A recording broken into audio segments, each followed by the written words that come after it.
Welcome back to the More Than Capable Mompreneur podcast. I'm Shannon Baker, a coffee-loving mompreneur that started as a virtual assistant and turned into a total systems geek. And I want to help you shift your mindset and embrace your worthiness while creating systems in your business so you can be more productive and build success on your own terms without the mom guilt. Are you loving that? Well, I hope you're ready for real conversations that will help you beat the perfectionist inside, rediscover your strengths, and up-level your self-love in the mom cracks of time so you can stop letting fear hold you back because you are enough and you do enough. We are more than capable mompreneurs. So grab your cup of coffee, some sparkling water, or pour a glass of your favorite wine and let's dive in. Well, welcome to episode number 74. Now, I want you to think about how often you get distracted by the latest and greatest tool or trend on social media. It's really easy. So don't feel bad if it happens more than you would like to admit because you're not alone.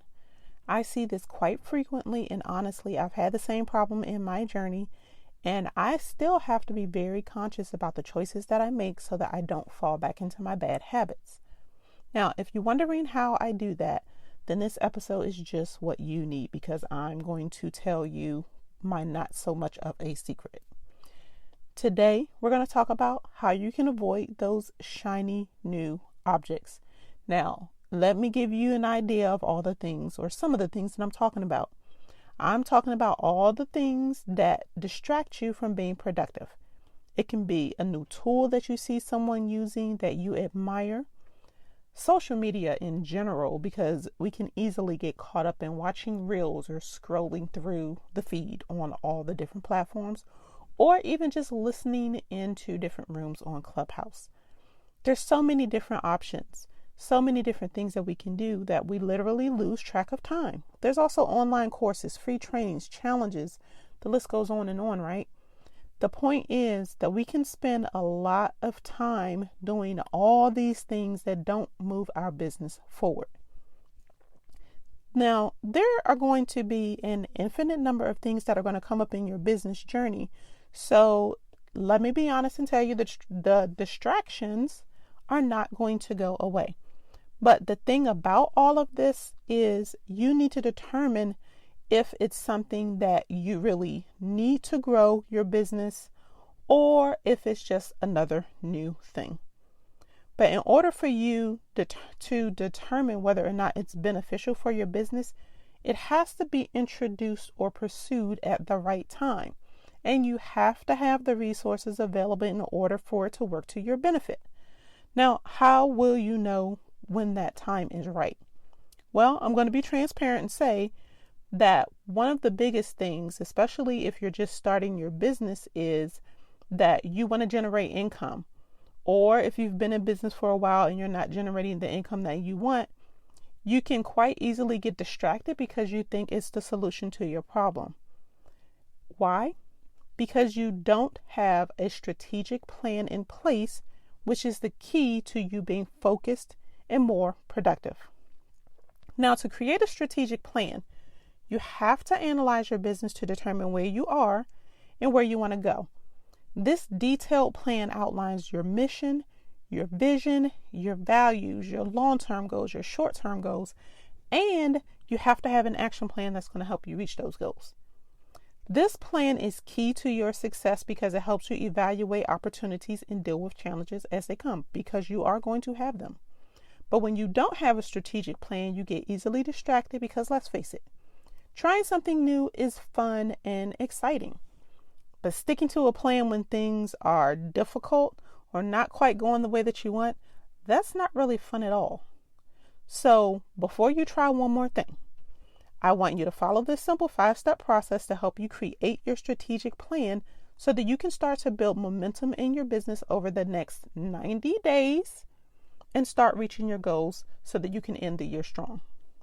So the first thing you want to do is write out your mission. Why did you start your business? This statement is going to define your values, the fundamental goals you have, reveals what your business does, how you do it, and why you do it. Here's an example.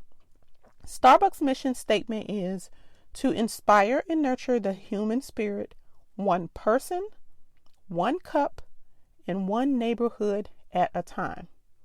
That is 100% accurate about everything that Starbucks does.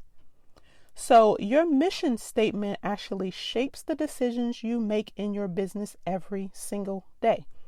It boils down to whether the choice you're making is going to help you achieve your mission.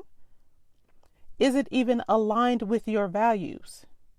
If it isn't, then you need to pass on it. That's whether it's a tool, an opportunity, whatever the case may be.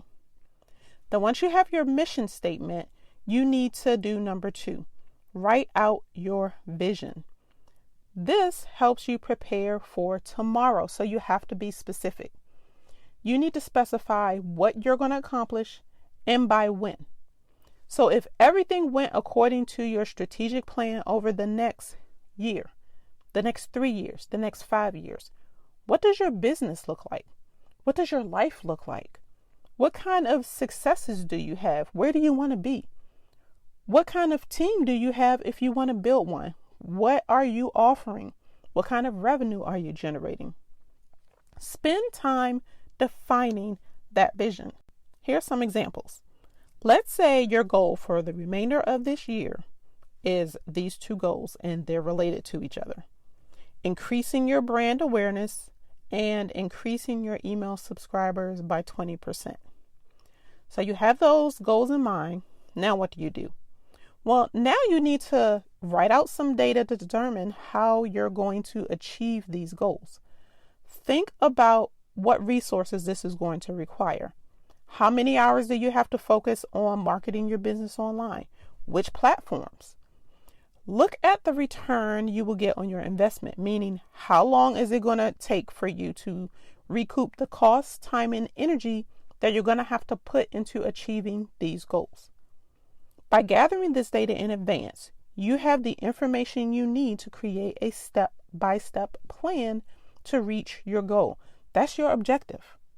So it would identify the platforms that you are going to be active on, and you need to limit those to 1 to 2 platforms where your target market is, what you're going to be posting, when you're going to post it.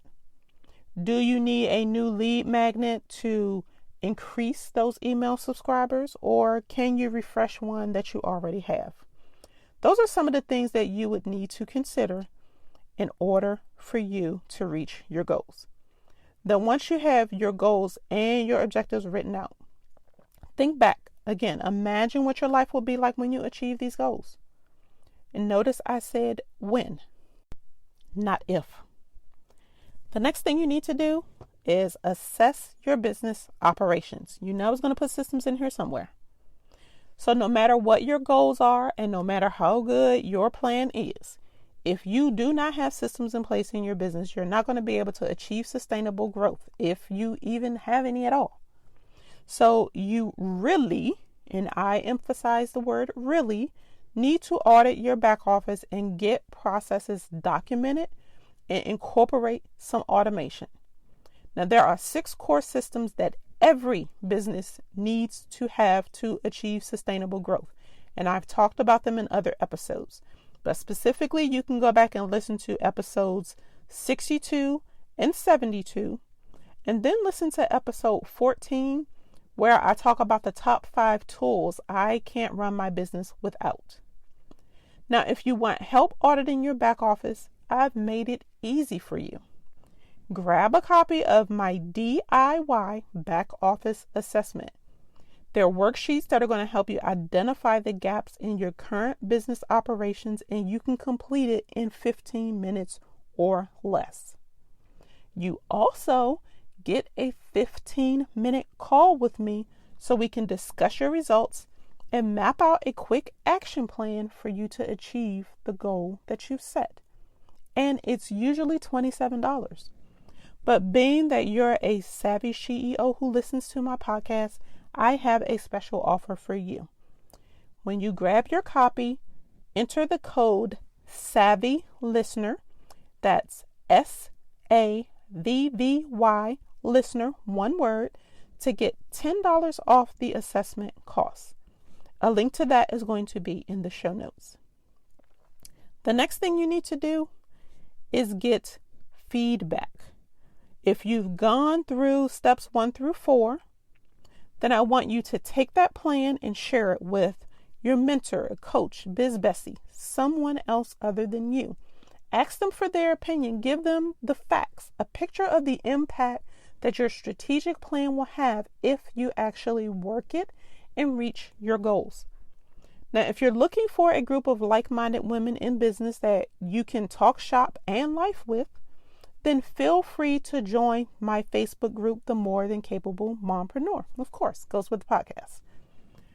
All of the women in that community would love to support you, answer any questions you may have, and even help you identify some goals that you can reach this year and help you out if they can.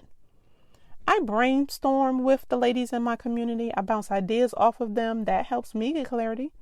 And with their support, I feel empowered and excited as I grow my business and become a better woman, a better business owner, a better podcaster. If you would like to join, I'm also going to put a link to that in the show notes. Now remember, there is no straight path to success. There are going to be obstacles that are going to come up, and they're going to have you rethinking yourself, whether this journey is right for you, and definitely have you questioning your strategic plan. But I want you to ignore the shiny things. You're not going to miss out anything that you see others are doing that you feel is so great. And if necessary, partner with someone who can help you be methodical so you can create a plan that works for you and is right for your business. I would love to be that person. So if you want to see if we're a good fit, schedule a 15-minute discovery call with me and we can talk about it. I'm going to wrap this episode up. Now, I want to see you back here next week. I am happy to have you in my community of real action takers, women who are invested in achieving sustainable growth in their business by creating systems so they can work smarter, not harder. Now, don't forget, you can find a link to the episodes that I talked about and everything else that I mentioned in the show notes. If you enjoyed listening to this episode, please let me know. Take a screenshot, post it in Instagram stories, and tag me at @the_Shannon Baker, or just send me a DM. I would love to hear from you. And remember, you are more than enough. So until next time, keep calm and streamline.